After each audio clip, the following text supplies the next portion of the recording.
Ką, labą dieną. Sveiki, sveiki. Sveiki visi.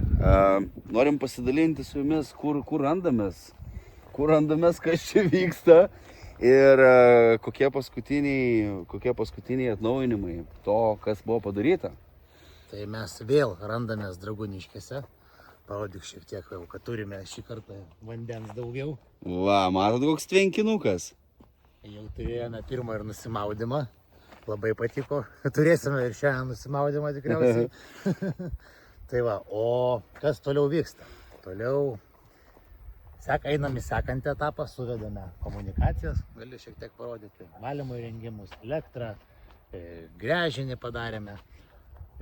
Išvedžiojam vandentiekį visur, tai reiškia, pabaigtos yra komunikacijos bendruomeninėje erdvėje, iškastas tvenkinys ir dabar jau užsakėme kupolų gamybą, kupolų karkaso gamybą, pradėsime lieti pamatą ir bendruomeninį kelią, nežinau, gali parodyti, ir pradėti formuoti bendruomeninį kelią, kuris taip pat netruks atsirasti iki šios teritorijos ir pirmųjų sklypų, pirmųjų gyvenvietės sklypų. Okay. Ir taipogi vystome bendruomeninį modelį. Kaip gyvens čia žmonės, kokia bus vidinė ekonomika, kaip atrodys jų kasdienybė, ką jie čia galės veikti.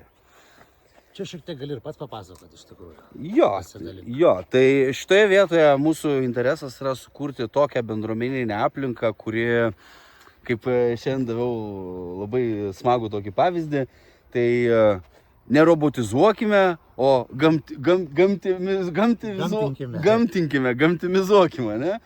Tai sprendimas, kuris pats iš savęs randa problemas ir jas išsprendžia. Kai pati bendruomenė tarpusavyje sąveikauja, randa sprendimus savo poreikiams, kuria vidinę ekonomiką, tobulėja, padeda vieni kitiems, leidžia kartu laiką.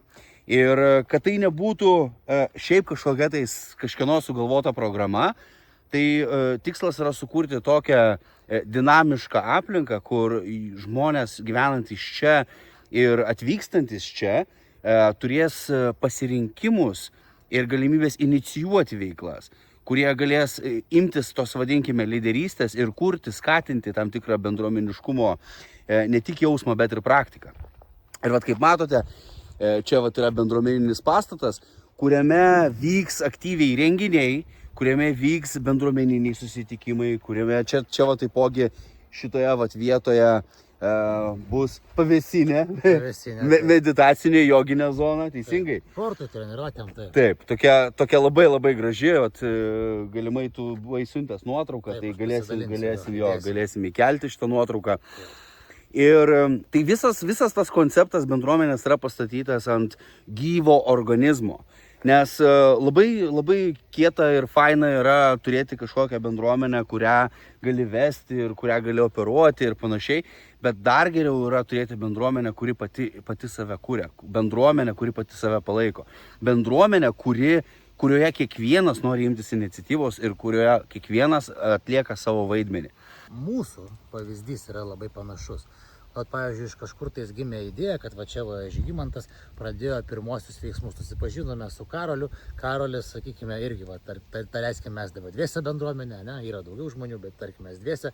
Karolis taip pat jau įneša savo mintis į šitą erdvę, savo galimybės į šitą erdvę, į šitą kūriamą bendruomenę, sprendinius. Tai tokiu pačiu principu įsivaizduojam, kad kiekvienas bendruomenės narys ras kuo prisidėti, ką įnešti, kuo papildyti šitą kūriamą bendruomeninį sprendimą. Jo, tai puikus pavyzdys dėl to, kad ant to ir yra pastatytos tikros partnerystės.